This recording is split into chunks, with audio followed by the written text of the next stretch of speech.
नस का बहुत अच्छा रोल होता है, जिसमें 3 से 7 दिन तक हम लोग षटबिंदु तेल भी यूज करते हैं, या ज्योतिषमती तेल का भी बहुत अच्छा रोल होता है इसके अंदर, जो तो ये सब तीक्ष्ण औषधियां होती हैं जो कफ को बहुत तेजी से मेल्ट करके और बाहर निकालने लगती है। हाँ, नस्य करने का अपना एक प्रोसीजर होता है। अब हर हर प्रोसीजर के अपने कुछ गाइडलाइंस होती है, कौन से समय में करना चाहिए, कब करना चाहिए, कैसे करना चाहिए, क्योंकि अगर उसके बिना आप करते हो तो आपको डिजायर्ड रिजल्ट नहीं मिलते। अलबत्ता कई बार कॉम्प्लिकेशंस भी मिल जाते हैं। तो अक्सर ये देखा जाता है कि नस्यम करने के बाद अगर आपने पेशेंट के पॉस्चर को सही से मेंटेन नहीं किया तो हेडेक हेडेक होना बहुत कॉमन हो जाता है। अक्सर पेशेंट बोलता है कि उसको सर के पीछे वाले हिस्से में बहुत ज्यादा दर्द होता है ड्यूरिंग आफ्टर लगभग आधे घंटे तक नस्यम करने के पश्चात, क्योंकि ऐसा तभी होता है जब उसके हेड की पोजीशन अगर प्रॉपर नहीं रखी गई है। जनरली ऐसा बोला गया है कि जब आप नस्यम करते हो तो हेड की पोजीशन प्रॉपर होनी चाहिए, और हेड की पोजीशन प्रॉपर होने के लिए आपको एक छोटा सा कुछ पतला सा तौलिया या कुछ ऐसे टॉवेल, जिससे कि और गर्दन के नीचे पीठ वाले हिस्से पे थोड़ा आप रख दोगे, जो हेड की पोजीशन होती है वो लगभग थोड़ी सी उठ जाती है, वो पोजीशन सबसे अच्छा होता है। हालांकि संहिताओं में बताया गया है कि उसके पैर वाले हिस्से को आप थोड़ा ऊपर कर दोगे तो हेड जो होता है वो नीचे की ओर झुक जाता है।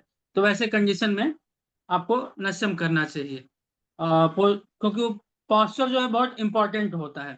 प्लस उसके बाद मात्रा बताई गई है कि कितने डोज में यूज करना चाहिए। तो जनरली 1 ml से लेके 5 ml तक हम लोग जनरल प्रैक्टिस में यूज करते हैं। अगर छोटे बच्चे हैं, लगभग 8 साल 10 साल तक के बच्चे हैं, तो उनमें हम 1 ml 1 1 ml दोनों नॉस्ट्रिल्स में।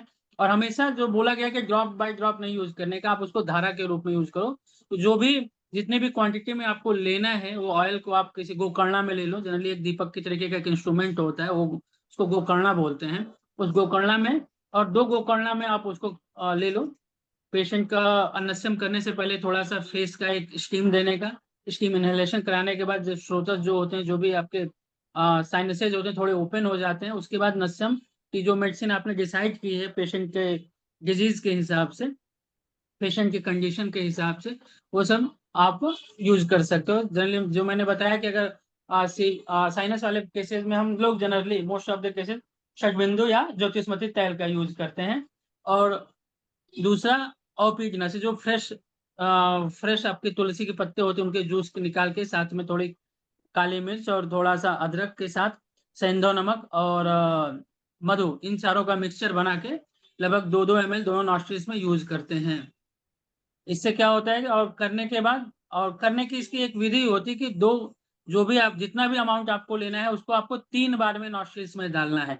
एक नॉस्ट्रिल को बंद करके दूसरे नॉस्ट्रिल में डालते हैं और पेशेंट को अंदर खींचने के लिए बोलते हैं, और खींच कर बोलते हैं कि उसको गले की तरफ खींचना है। गले में जब उसको मेडिसिन फील होने लगती है तब उसको थूकने के लिए बोलते हैं। उसी दौरान जो भी लोग रहते हैं, जो भी साथ में अटेंडेंट होते हैं, उनको पेशेंट के हाथ और पैर को थोड़ा सा गर्म करने रगड़ने के लिए बोलते हैं, ताकि जो भी सर्कुलेशन हो। ऐसा बोला गया कि ऐसा करने से जो भी औषधि होती है वो पूरे शरीर में फैल जाती है।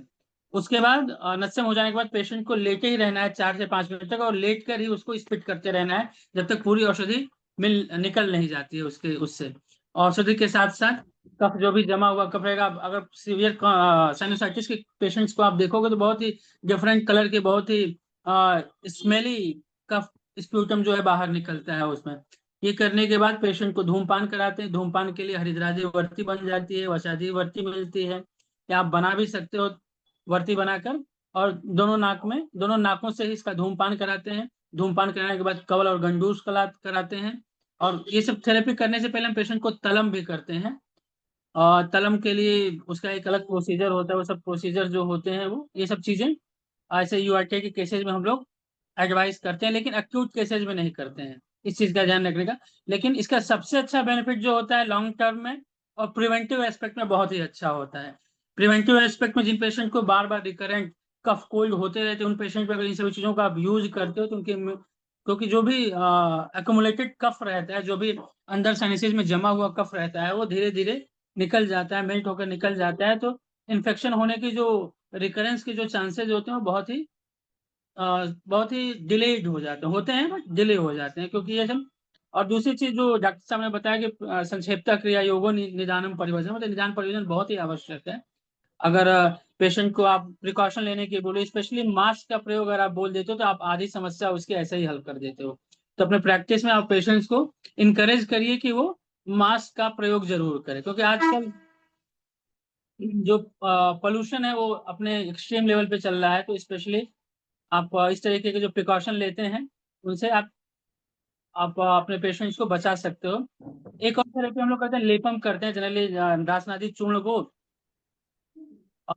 नागर मीन्स बीटल जूस पान के पत्ते में लेप करके, और जो साइनोसाइटिस के पेशेंट जिनको हेडेक होता है वहां पे भी हम लोग लेप करने के लिए बोलते हैं। तो इसका भी बहुत अच्छा रिजल्ट देखा गया है। और जो एक रेगुलर बेसिस पे जो अपने दिनचर्या में शामिल करने वाली बात है, अगर हम उसको दिनचर्या में शामिल करें नस्यम को डेली, जैसा बताया भी है कि प्रतिमर्श नस्य को आप रोज कर सकते हो, हर समय कर सकते हो, डेली कर सकते हो, तो इसका एक इतना अच्छा इफेक्ट आता है कि इस पेशेंट जो जो भी बताया गया है अपने और प्रैक्टिस में देखा भी गया है कि जो पेशेंट अपने रेगुलर दिनचर्या में लाइफस्टाइल में नस्य को इंक्लूड करता है, उसको ये रिकरेंट कफ फीवर जो होना है वो तो डिलेड हो ही जाते हैं, नहीं के बराबर होते हैं। जो और भी दूसरी चीजें आती हो, जो बालों के ऊपर इफेक्ट आता है वो बहुत अच्छा आता है। जो हेयर फॉल की समस्या होती है वो भी नस्यम से बहुत अच्छी क्लियर हो जाती है। नस्यम से जो फ्रोजन शोल्डर के पेशेंट्स होते हैं उनमें भी बहुत अच्छा रिजल्ट देखा गया है। हालांकि उसमें मेडिसिन का जो यूज किया जाता है वो डिफरेंट मेडिसिन होती हैं, बट जो प्रोसीजर है वो नस्यम ही कहलाता है। इसके में since नस्यम का टॉपिक चला है तो नस्यम से जो लाभ होने वाले होते हैं उनके बारे में आपको बताया। तीसरी जो चीजें इन समय की जाती हैं आजकल न्यू पैटर्न में, ऑयल पुलिंग, जनरली आयुर्वेद में इसी को कवल गंडूस बोलते हैं। ऑयल पुलिंग किया जाता है। ऑयल पुलिंग को बहुत ही अच्छे आजकल ऑयल पुलिंग एक ट्रेंड में भी है, क्योंकि ये सब चीजें जब इंग्लिश नाम से आती हैं तो उनका यूज कंपेरेटिवली बहुत तेजी से समाज में फैलता है। तो आजकल जो कवल गंडूस है उसका ऑयल पुलिंग के नाम से करते हैं। स्पेशली ओरल कैविटी के जो भी डिजीज होते हैं उसमें ऑयल पुलिंग को बहुत ही अच्छा माना गया है। और तीसरी जो इम्यूनिटी के पर्पज से जो हम लोग यूज करते हैं, जो प्रैक्टिस में जनरली यूज भी करना चाहिए बच्चों में, स्तनप्राशन का बहुत अच्छा रोल है। आपके बच्चों को स्तनप्राशन के लिए इनकरेज करिए, जो भी नजदीक के स्तनप्राशन के सेंटर या जो भी नजदीक के आपके प्रैक्टिशनर हो